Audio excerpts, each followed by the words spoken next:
उमा महेश्वराभ्यां नमः। सर्वेभ्यो देवेभ्यो नमः। नौमीड्यति ब्रवपुषे तडदम्बराय भुञ्जावतंस परिपिक्षलसन्मुखाय वन्यसृजी कवलविप्रा विषाणवेणो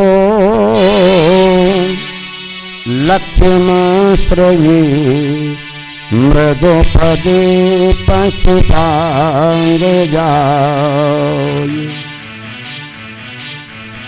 अतुलित बलधामं हेमशैलाभदेहं दनुजबन किशानुं ज्ञानिनामग्रगण्यम् सकल गुणनिधानं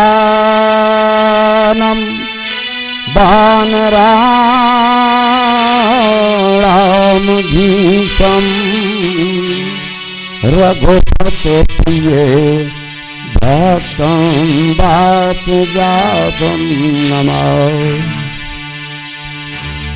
ये पार्वती की सारथी तुमको कोटि प्रणाम। विनय मेरी सुन लीजियो तुम्हारे हाथ लगाओ।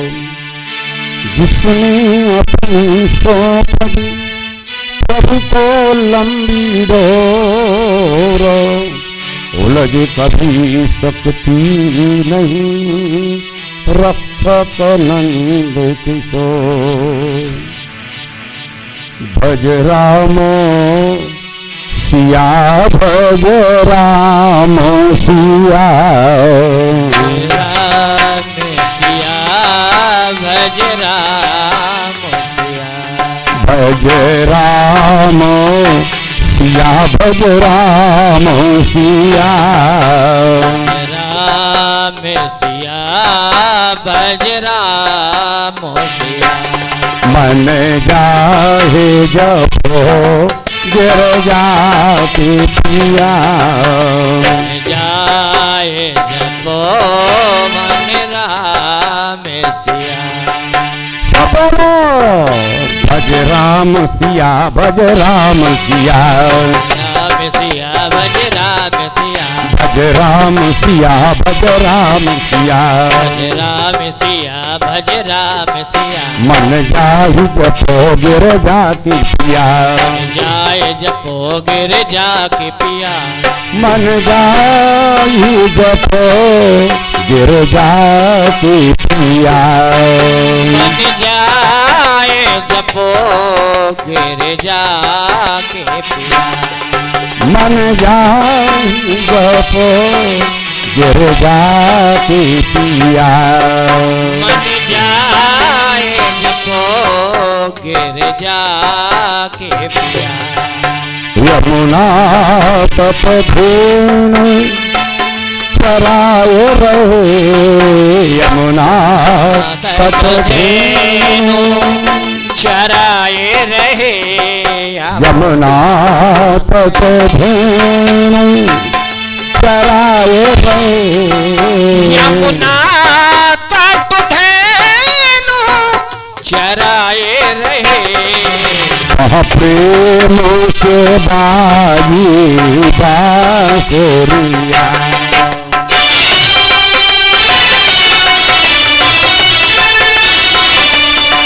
वहाँ प्रेम की बाजी बांसुरिया प्रेम वेणु बजाते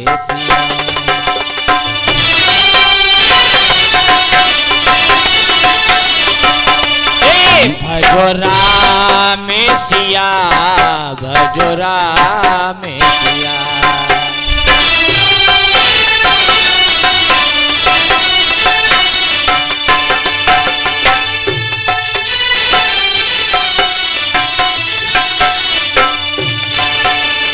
राम सिया भजो राम सिया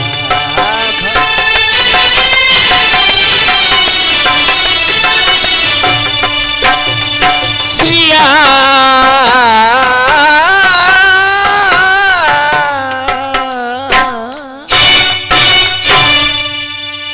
जय जय श्री राधे।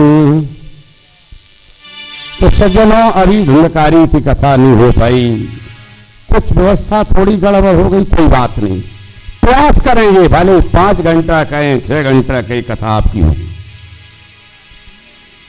तो हम प्रश्न कहां पर छोड़ा था मैंने, मध्याह्न विराम की पूर्व। बोले पिताजी को पीटता है, माताजी को पीटता है, तो आज वैश्याओं की संगति के कारण जिसने सब खत्म कर दिया है धन। कुपुत्रो दुखदायिका कतिष्ठामि क्वा गच्छामि को में दुखम विपोहित। कहां जाऊंगा, कहां बैठूंगा, क्या करूंगा। बोले हमारे कौन सहारा देगा, कौन हमारी व्यवस्था करेगा। इसके लिए जो है गोकर्ण जी महाराज आते हैं और गोकर्ण जी ने आकर के समझाया,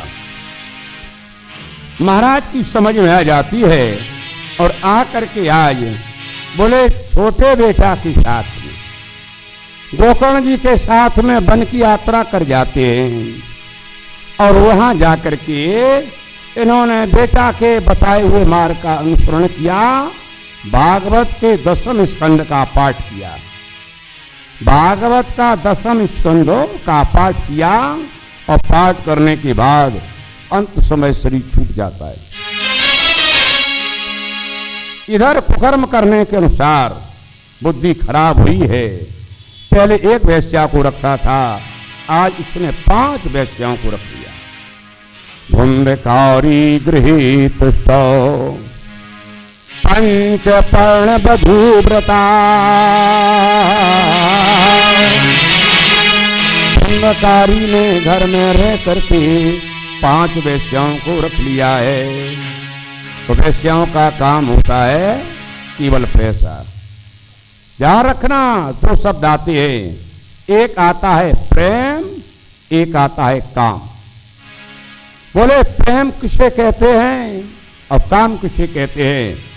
काम बोले जो कामी होता है वो जानता है कि केवल मुझे सुख मिल जाए, हमसे जो स्नेह करने वाला है वो कुछ भी बिगड़ जाए, कितना भी परेशान रहे, हमें से कोई लेना देना नहीं। दूसरा है प्रेम, जो प्रेम करता है स्वयं को कष्ट दे सकता है, स्वयं को परेशानी कर सकता है, लेकिन अपने से प्रेम करने वाले को कष्ट नहीं पहुंचाएगा। तो जनों, इसी प्रकार से बोले ये जो है वेश्याएं हैं, ये तो इनका काम केवल पैसा लेना है। वेश्याओं का काम पैसा लेना है। घर में पत्नी हो, पति पर 2 रुपए नहीं बेचारी पर, बोले इस पर कुछ है नहीं, और पत्नी कहती हमारे लिए 500 रुपया की साड़ी लाओ। अब बताओ कहां से लाएगा वो, पति पर तो है नहीं। अब ध्यान रखना हमारी बात को। बोले जो पति को परेशान करती है उन पर पैसा नहीं है, वो जिद करती है पैसा लाओ। बोले उन्हें कौन संगति मिलेगी, उन्हें वेश्या की संगति मिलेगी, उन्हें पत्नी की संगति नहीं मिलेगी। एक तो है पत्नी, एक है वेश्या। पत्नात रायते सा पत्नी, जो पति से इतना प्रेम करे कि अपने भूखी रहे बेचारी, महाराज भोजन करना तब भोजन करे, उनकी सेवा करे, उन्हें पत्नी कहलाने का अधिकार प्राप्त है। और जो पति को परेशान करती हैं वो वेश्या है।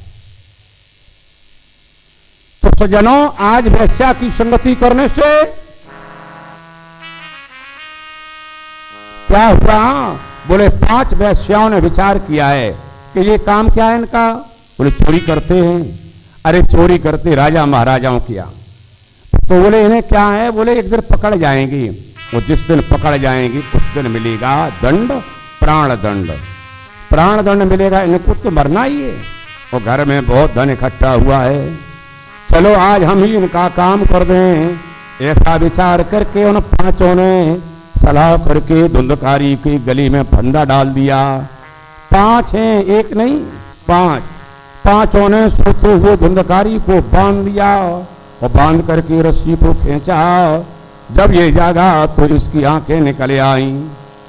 बोले आंख निकलने से मरा नहीं, एक दौड़ी बोले बच गया तो आप पता जाएगी। वहां पर अग्नि जल रही है घर में चूल्हे में, और चेला को ले जा करके धुंधकारी के मुंह में डाल दिया। व्यास जी लिखते हैं कि अग्नि ज्वाला तु दुखेन व्याकुलो निधनम बताओ। अग्नि ज्वाला से दुखी होकर के, व्याकुल होकर के बोले आज इसका शरीर चला गया। कुकर्म करने के अनुसार ब्राह्मण के घर में जन्म मिलने के पश्चात प्रेत बनना पड़ा। ब्राह्मण के घर में जन्म ऐसे नहीं मिलता है। बड़े बड़े तपस्या करने के बाद आपको राजा बनाया जाएगा, राजा महाराजा। तब से वो राजा बनाया गया, और राजा बनने के बाद तपस्या को किया, तब ब्राह्मण के घर में जन्म मिलता है। ऐसे नहीं मिलता है। उस जन्म को पाने के बाद यदि आपकी विश्व में आसक्ति हो गई तो आपका ब्राह्मण तो नष्ट हो गया, और यदि ब्राह्मण तो नष्ट हो गया, सब कुछ नष्ट हो गया, क्या रखा है? कुछ नहीं। तो आज शरीर चला गया तो कर्मों के अनुसार प्रेत बनना पड़ा, महान प्रेत बना, बड़ा भारी। अब कहीं कोई सहारा नहीं मिलता है, कहाँ जाएं कहाँ रुके। चलो भैया के पास चलें, घर पर आए लेके भैया है नहीं, कहाँ जाएं? बोले आज तीर्थों का सेवन करने के बाद गोकर्ण जी महाराज घर आते हैं। घर आकर के क्या देखा? बोले घर आकर के देखा है कि हमारे घर में कोई है नहीं। जिस घर में जब पहले में आता था कहीं विचर करके किसी तीर्थ का सेवन करने के बाद, जब हमारी मैया और हमारे पिताजी थे, तो जैसे ही हम दरवाजे पर आए उसी समय आते थे, आओ हमारे लला आए हैं आज। अपने बेटा की प्रेम से वशीभूत होकर के आगे आते हैं, लेकिन आज हमें कोई लला कहने वाला नहीं। गोकर्ण जी महाराज ने अपने माता पिता को प्रणाम किया और माता पिता की याद करके आंखों में आंसू आंसू आकर के, धैर्य के आंसू पहुंच करके गोकर्ण जी महाराज, क्योंकि इन्हें धैर्य संयुक्त कहा गया है, आसन लगा लिया है।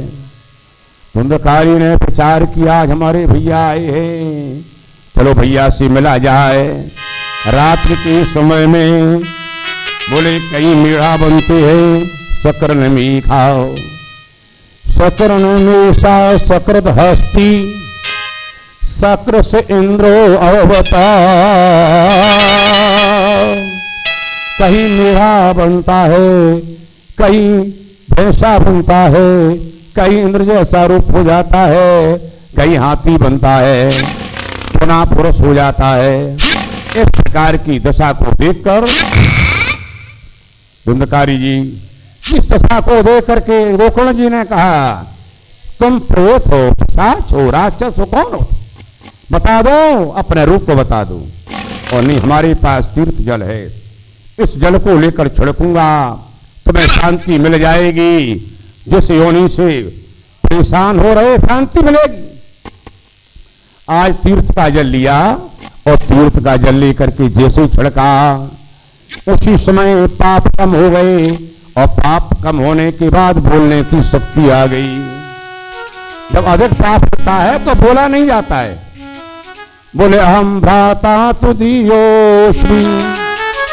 धुंधकारी ने हाथ जोड़े और हाथ जोड़ करके बोले, ए महाराज गोकर्ण, हम तुम्हारे ही भाई हैं। बोले कौन हमारा भाई? बोले धुंधकारी, हो नहीं सकता है, मैंने जाकर के हर तीर्थ में अपने भैया के लिए श्राद्ध किया है, तर्पण किया है। आप लोग भी आए हुए हैं, गंगा जी के किनारे अपने माता पिता को, गुरु को, बड़े भाई को, बाबा को, जो भी हो, उनका नाम लेकर के जल दान करना। अहम भ्राता तुदीयोश्मी। धुंधकारी तो नाम तो तृतीये नए दोषिणा ब्रह्मत्वं नापतम मया अहो बंधु कृपा सिंधु।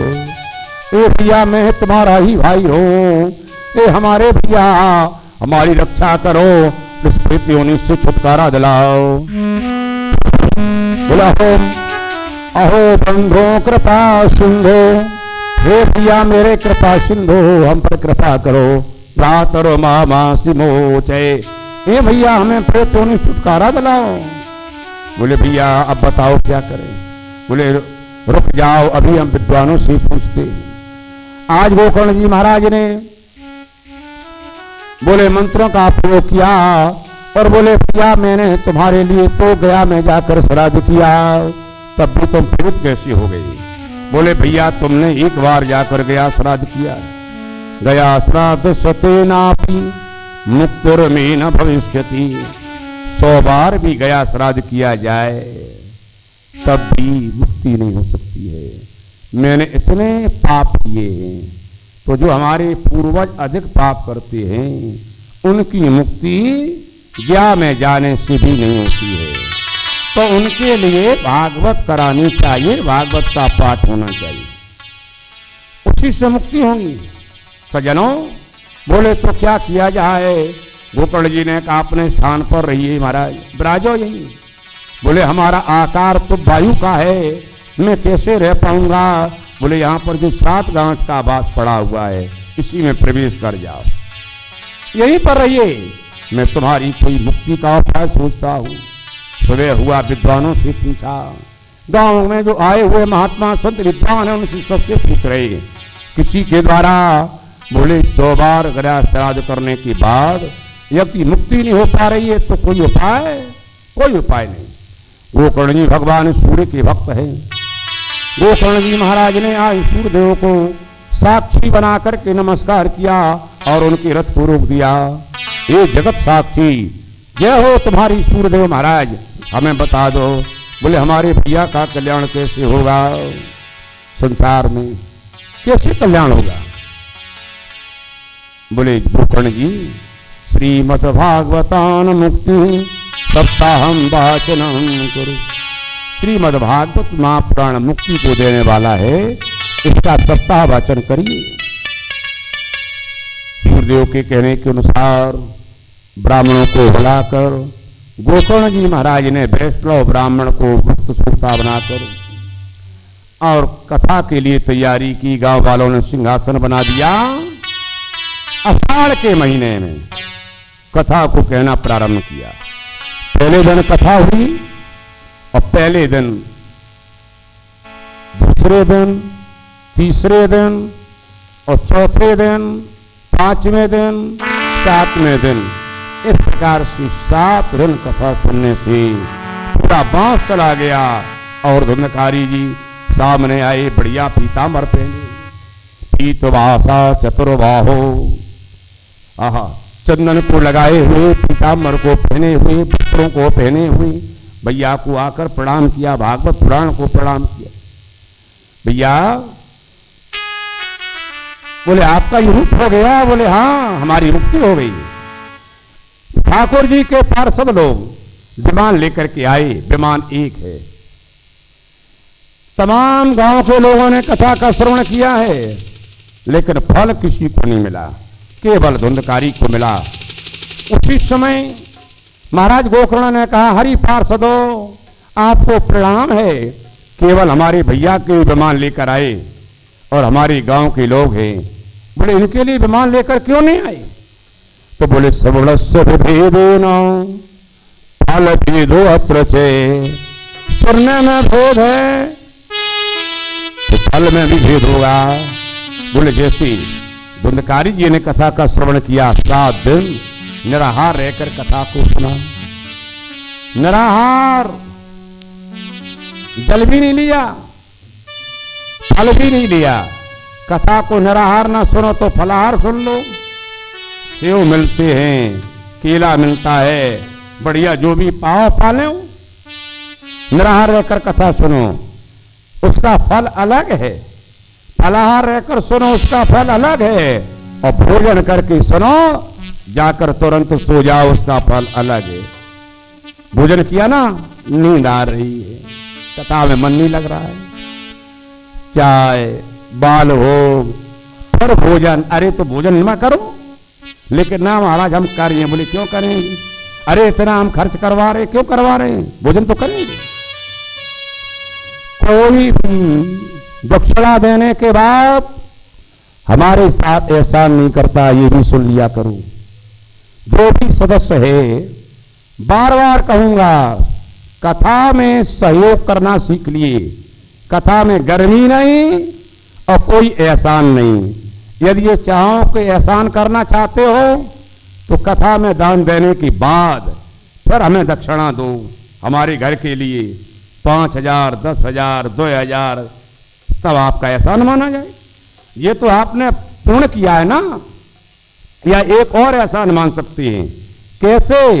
दक्षिणा मत दो, जितना भी पुण्य मिला है यहाँ का वो हमारे नाम से संकल्प कर दो। जय हो।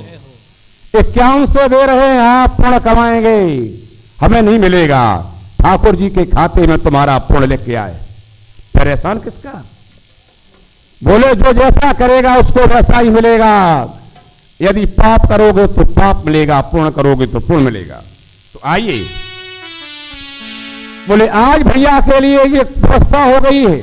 बोले ऐसे ही कथा सुनिए सब लोग। पुनः सावन के महीने में गोकर्ण जी महाराज ने गांव वालों के साथ में कथा को सुनाया। जैसे धुंधकारी जी ने कथा को सुना, वैसे ही पूरे गांव के लोगों ने कथा को सुना। तो भगवान स्वयं आते हैं आज, वो आकर के आलिंगन करते गोकर्ण जी महाराज का और विमान पर बैठाल करके पूरे गांव के लोगों को साथ में ले जाते हैं।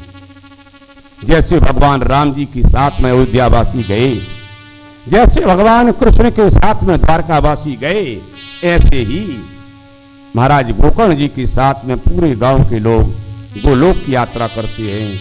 बोलो वृंदावन बिहारी लाल की जय हो। इसके बाद कथा का महत्व आया है। बोले कथा यदि ईश्वर की कृपा हो जाए, कराने का अवसर प्राप्त हो जाए, पहले तो कथा के लिए चाहिए दान। नंबर 1, लड़का का विवाह करिए, बेटी का विवाह करो, ऐसा चाहिए। अब कितना चाहिए ये भी प्रमाण लिख दिया है व्यास जी ने। बोले विवाहे यादृशम वित्तम तादृशम पर कल्पई। जितना धन विवाह में खर्च होता है उतने ही धन की जरूरत है। और जिसके पास 1 लाख 2 लाख 10 लाख जो खर्च करता है उतने ही धन की जरूरत कथा में भी है। अब ये धन का काम चला गया।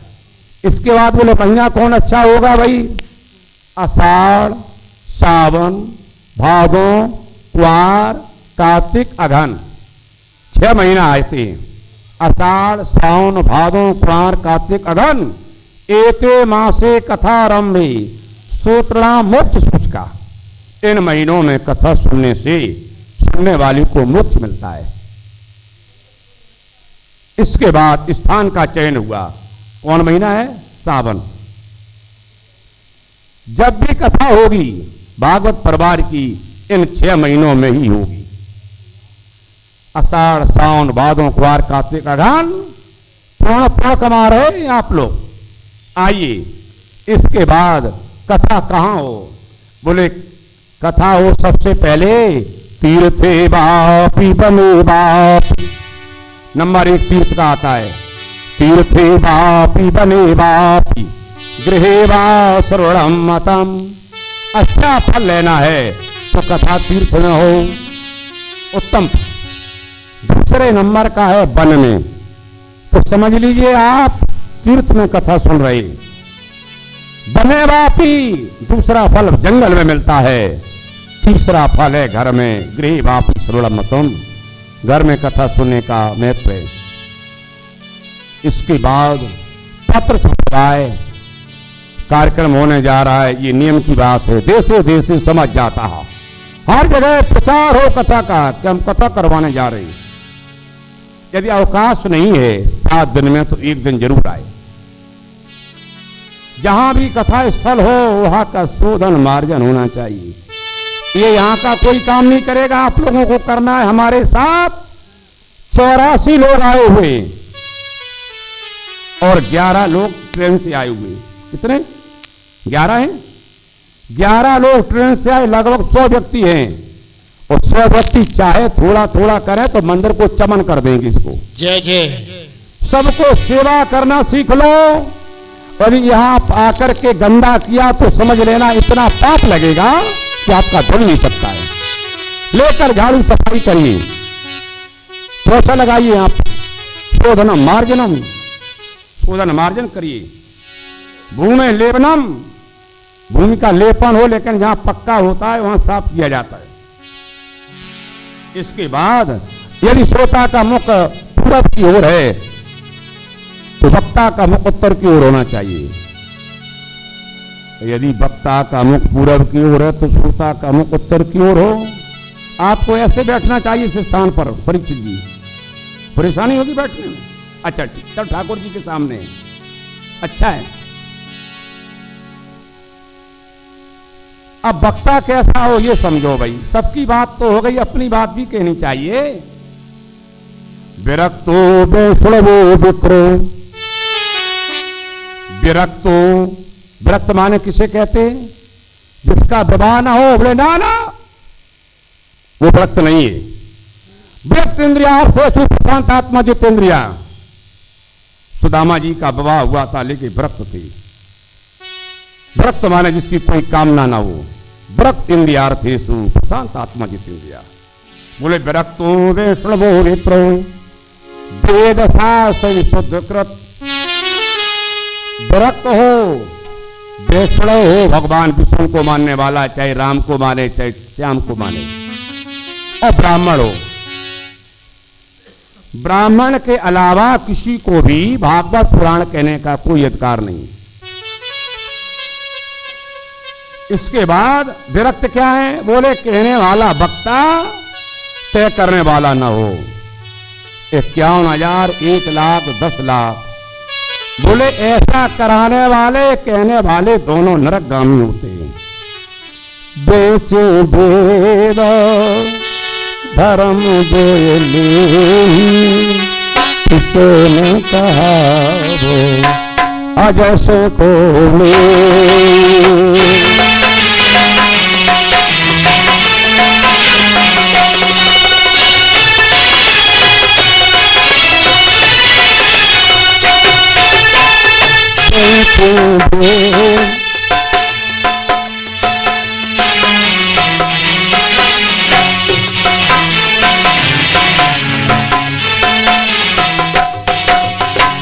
बचना नहीं चाहिए वेद को। लेकिन भाई अब कलयुग है, हम क्या करें? लेकिन हम तो जानते, जो जाने न जाने। मैं 90 से कथा कह रहा हूं, चाहे कथा 1 हो चाहे 2 हो साल में, चाहे 10 हो, मैं तय कभी नहीं करूंगा। जय हो। हमें दुनिया से क्या मतलब? हमें तो राम, हमें तो यदि करना है स्वयं करना है। जय हो। कमा करके अपने लड़कों को रख जाएंगे, लेकिन सज्जनों नरक में तो तुम्हें जाना पड़ेगा। वो नहीं जाएंगे, आपको जाना पड़ेगा। इसलिए ऐसा काम करिए जो आपको नरक में न जाना पड़े। श्रोता को चाहिए, वक्ता को चाहिए 7 दिन छोड़ कर्म संस्कार न करें। 7 दिन की बात तो बहुत है।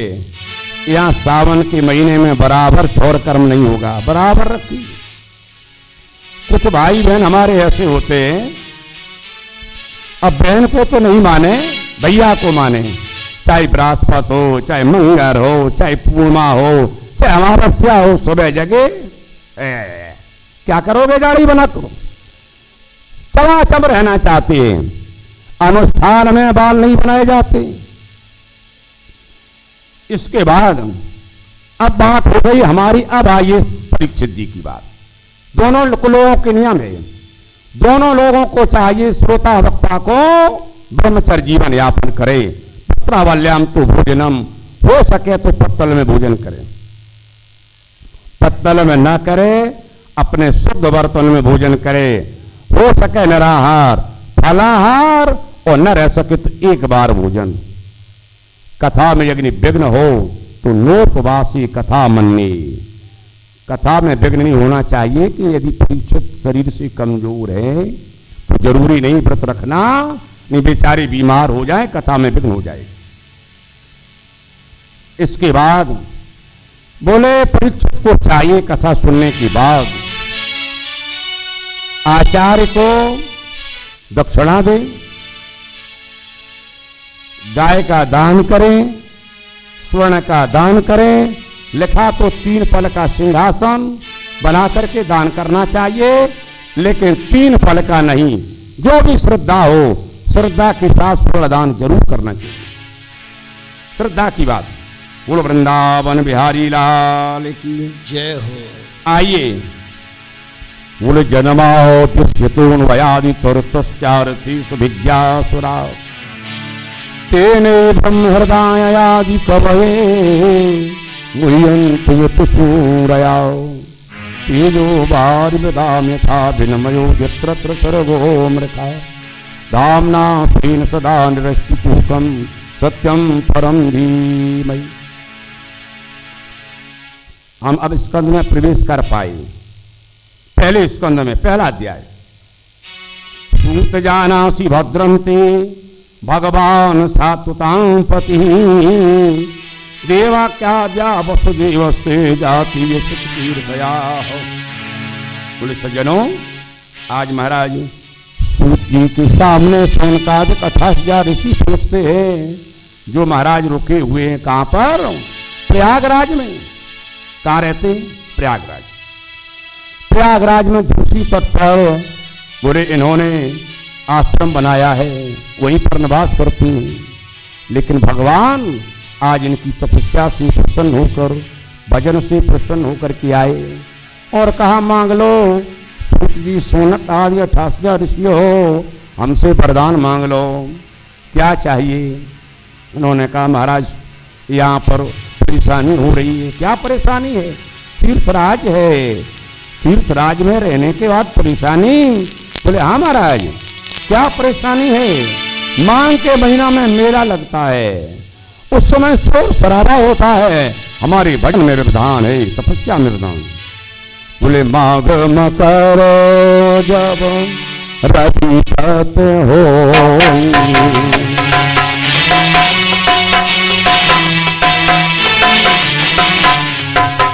तीरथ प्रतिहा आप सब कोई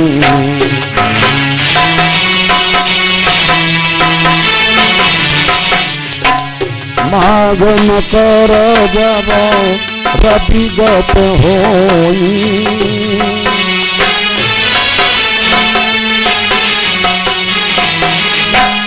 तीरथ पति है आप सब कोई।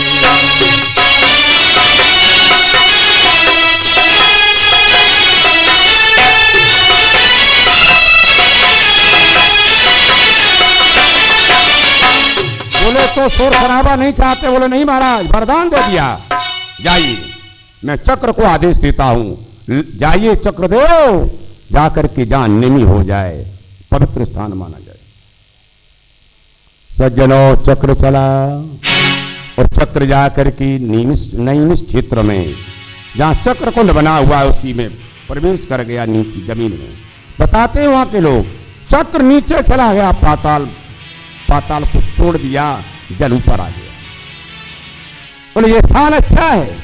ऐसा मान करके महाराज सूत जी सोनक आदि 28 ऋषि वहीं पर निवास कर देते हैं। हजारों वर्ष का अनुष्ठान ले लिया। बोले क्यों लिया अनुष्ठान? 7 दिन का अनुष्ठान क्यों लिया हमने? इसलिए लिया है कि 7 दिन काम से, क्रोध से, लोभ से, मोह से अलग रहे। परीक्षित जी, दुनिया रहे या न रहे, लेकिन हम तुम 2 लोग तो रहो। काम से अलग, क्रोध से अलग, कोई कुछ कहे कहना दो, बस क्या करना है। लोभ मोह से अलग। बोले क्यों? मैंने अनुष्ठान लिया है। महाराज विश्वामित्र जी ने अनुष्ठान लिया था, तभी तो राम जी को लेने के आए नहीं। विश्वामित्र जैसा विश्वामित्र जैसे हथियार उस समय किसी पर नहीं थे। अरे फूंक मार देते थे राक्षस खत्म। अनुष्ठान में क्रोध नहीं करते, इसलिए राम जी को लेकर आए।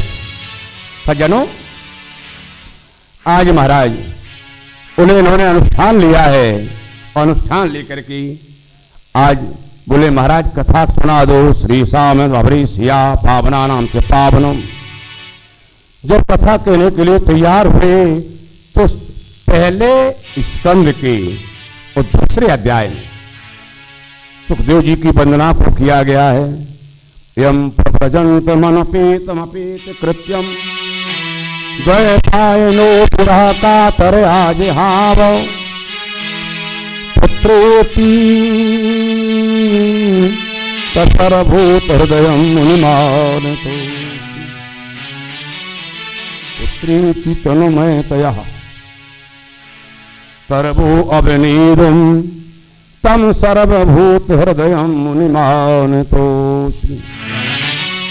बोले जिनका गोपी संस्कार नहीं हुआ है, यम प्रव्रजंत मनपेत कृत्यम द्वैपायनो विरह का तर्याज हाव। ऐसे श्री सुखदेव जी महाराज की वंदना को किया है। और वंदना को करने के बाद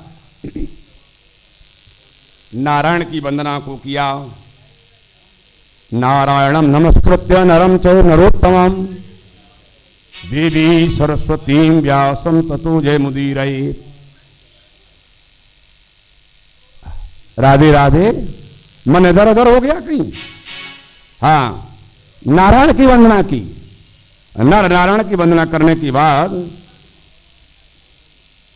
बोले श्रवणम कीर्तनम ध्यान आराधनम चे। बोले तस्माद एकेन मनसा भगवान सात्वतां पति श्रोतव्या कीर्तव्यश्च धिया पूजस्य नित्यधा। इसके बाद तीसरे अध्याय में भगवान की वंदना को किया गया।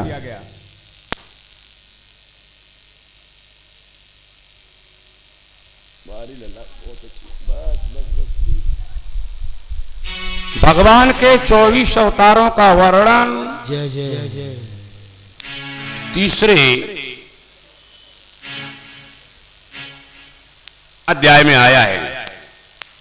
सबसे पहले भगवान का अवतार हुआ सनक सनंदन का अवतार, नारद ऋषि का अवतार, बारह का अवतार, नर नारायण का अवतार, कपिल का अवतार, दत्तात्रेय का अवतार, यज्ञ भगवान का अवतार, ऋषभ का अवतार, पृथु जी महाराज का अवतार, मत्स्य अवतार, कच्छप अवतार, धन्वंतरी अवतार और धन्वंतरी अवतार के बाद मोहिनी अवतार, नरसिंह जी का अवतार और वामन जी का अवतार, परशुराम जी महाराज का अवतार। इसके बाद बोले राम जी का अवतार, बलराम जी का अवतार, कृष्ण का अवतार, बुद्ध का अवतार, कल्कि का अवतार और इन सभी अवतारों का वर्णन किया गया। जय जय। परीक्षित जी के साथ में कथा को सुना है श्री सूत जी महाराज जी। सज्जनों, चौथे अध्याय में, प्रथम स्कंद के चौथे अध्याय में महाराज व्यास जी ने अपने चारों शिष्यों को वेदों का बंटवारा कर दिया है। शाम वेद के महाराज पहल हैं और वैश्यम पायन जी यजुर्वेद के हैं और ऋग्वेद के सुमंतु जी हैं। इस प्रकार से पिता में रोमहर्षण और उन्होंने हमारे पिताजी को भी रोमहर्षण जी, इसका भी बंटवारा इनको भी दिया है।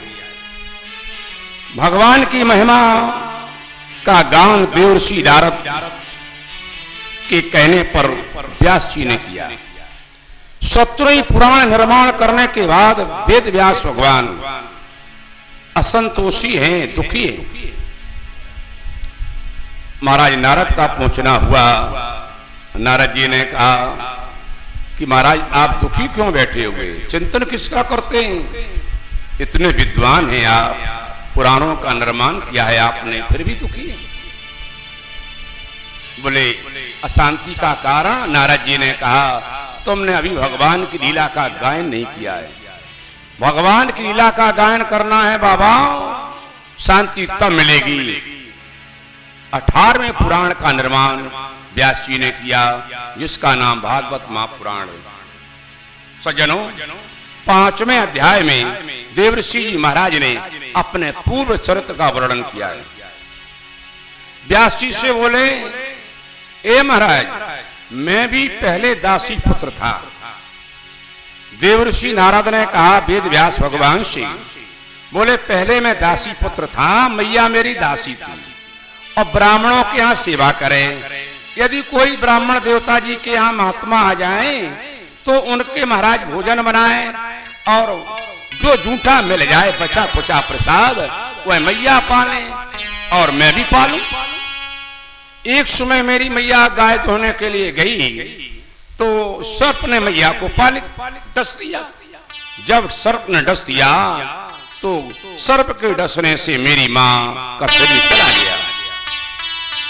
जब मेरी माँ का शरीर चला गया, व्यास जी महाराज सुनिए, नारद कहते हैं तो अनुग्रह मन माना।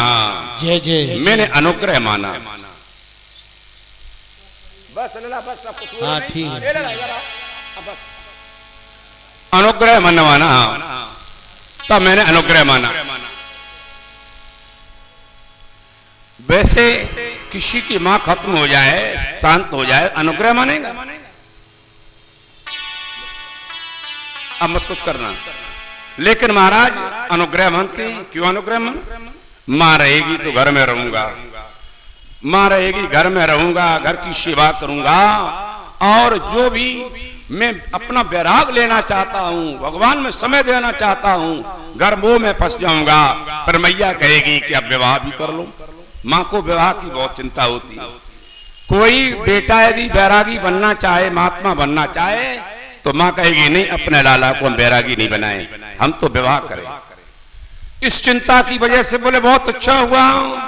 और मां के चले जाने के बाद देवर्षि जी महाराज ने जंगल में चलना प्रारंभ, चले गए जंगल की ओर। चलते जाते हैं, बोले महाराज मेरी अवस्था 5 वर्ष की थी। कितनी? 5 वर्ष। नारद जी का पूर्व चरित्र है, पूर्व जन्म की कथा है। मैं 5 वर्ष का था, जंगल में चला गया, जंगल में चला गया। और जब जंगल में चला गया तो एक कोंदा होता है, बादल में से कोंदा हुआ और कोंदे को देख करके मैंने प्रकाश को देखा। मैंने कहा प्रकाश कैसा है?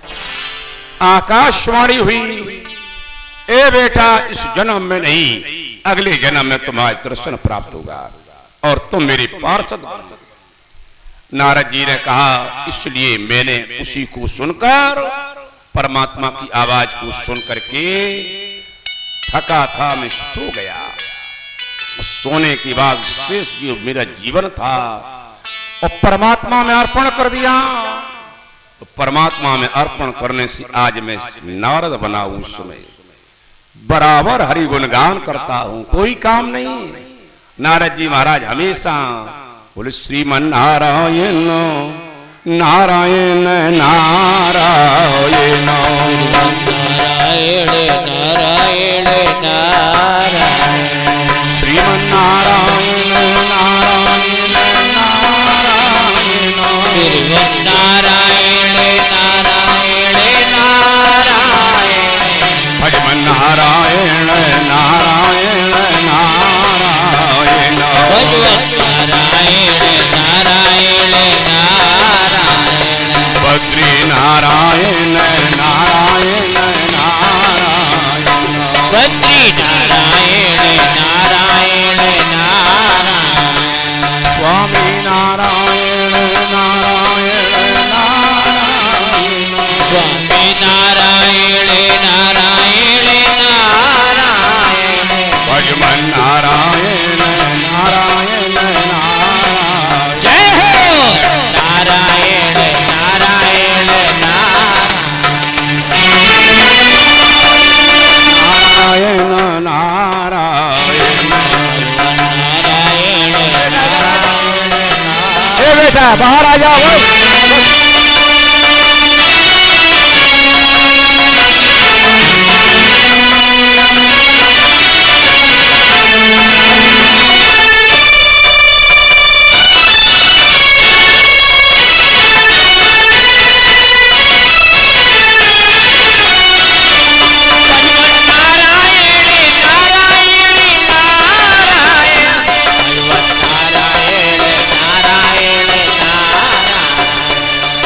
जय श्री राधे।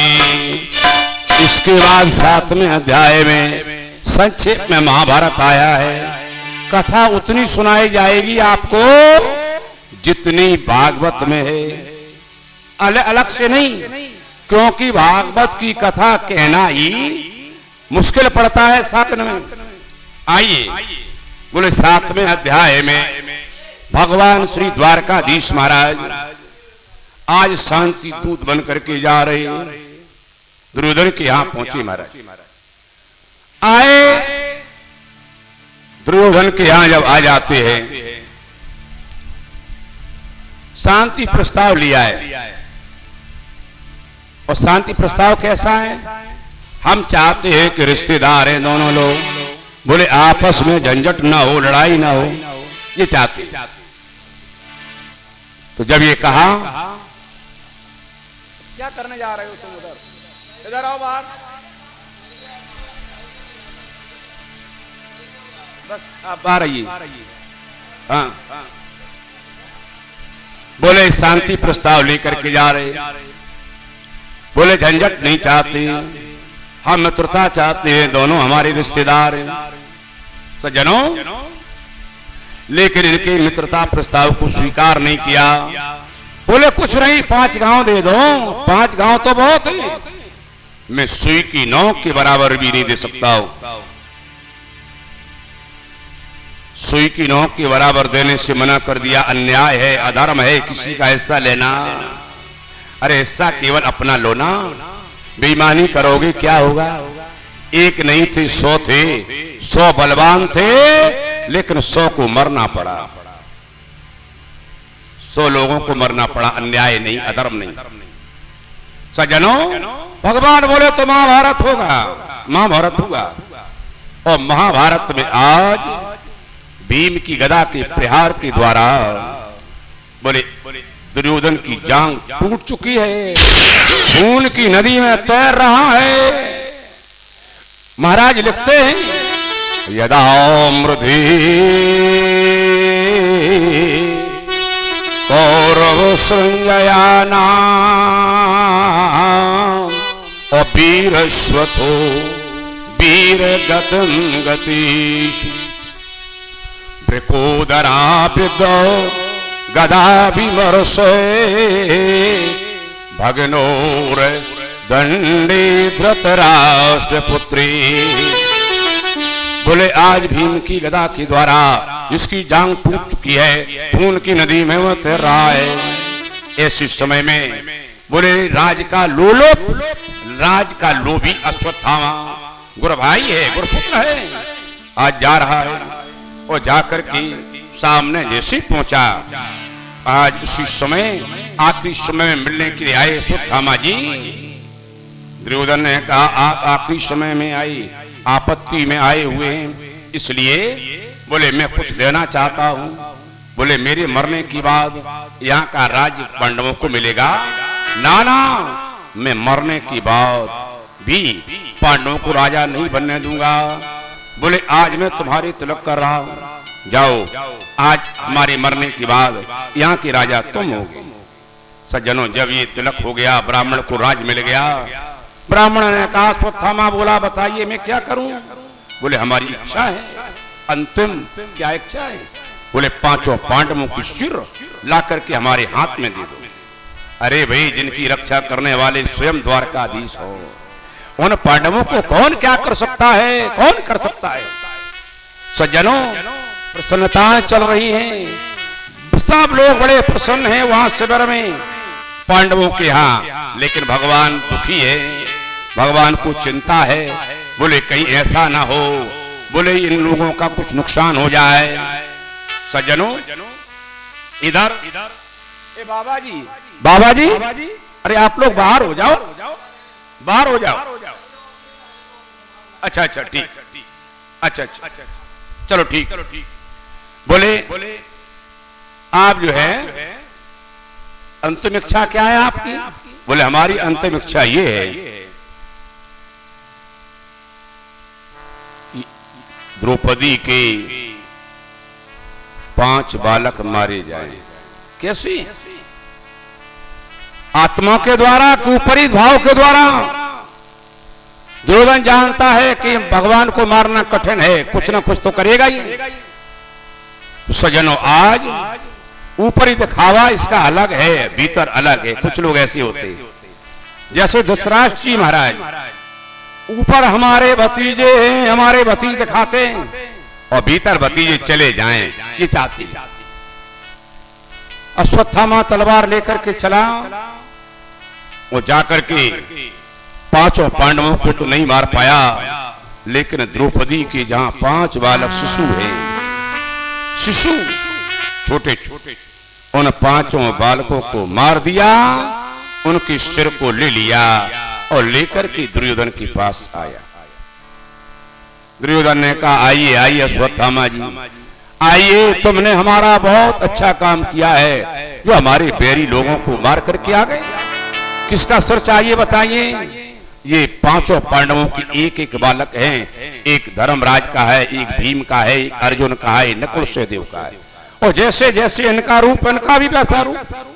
लाओ लाओ, सबसे पहले भीम का सर लाइए। बोले भीम का सर? बोले हाँ, लो भीम का सर।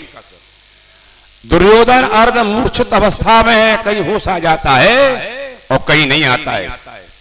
सज्जनों, तो आज भीम के बालक का सिर हाथ में दिया, दुर्योधन ने हाथ में जैसे सिर लिया, नेत्र बंद है, उसी समय दबाया, सिर पिचक गया। ये क्या हो गया? हमारे साथ धोखा हुआ है क्या? भीम का सिर हो ही नहीं सकता है, ये वज्र का है जिसका शरीर है, भीम का सिर ये नहीं हो सकता है। क्यों अश्वत्थामा जी, ऐसा तो नहीं है? आपने कहीं, बोले हमारे भतीजों को तो नहीं मार दिया। यदि भतीजों को मारा है तो आपने हमारे साथ बहुत गलत किया। एक तो हमारा परिवार चला ही गया, अब ये बचे हुए ये भी चला गया, कौन हमारे आगे वंश में चल करके होगा? रोने लगा। सुख दुख बराबर होने से शरीर चला जाता है। सज्जनों, सुबह हुआ और सुबह जैसे ही होता है तो माता शिशूना निधनम सुतानाम निशम्य घोरं परतप्यमाना तदा रुदद बाष्पकलाकुलाकी ताम शांतियन्ना किरीटमाली। आज सुबह जाकर की दासी ने देखा, दासी ने जाकर आवाज क्यों कम कर दी? अरे हम कहते हट जाओ यहाँ से, एक बार सेट करने के बाद हटते नहीं। ए बाबा हटो यहाँ से, उसको करो हटो। कहीं कम करते हो, कहीं ज्यादा करते, एक बार कर दो उसको।